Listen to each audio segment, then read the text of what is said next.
gondolas, which were designed and built in Switzerland. The speed of the wheel is set at approximately 4.5 kilometers per hour, which allows a perfect opportunity to sit back, relax, and enjoy the view. Excluding loading and unloading, a full ride cycle of 3 revolutions has an approximate duration of 8 minutes. The windows have been developed to minimize the glare of the sun and allow for great picture opportunities. Enjoy your ride on the Niagara Skywheel.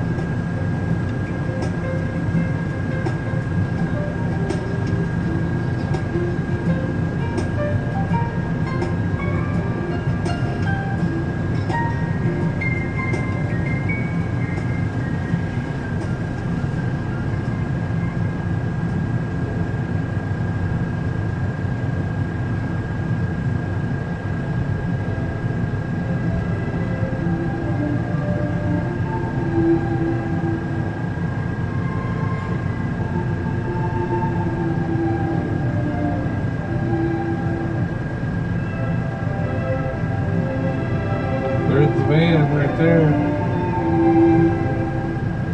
Jeremy's looking at the van out the window.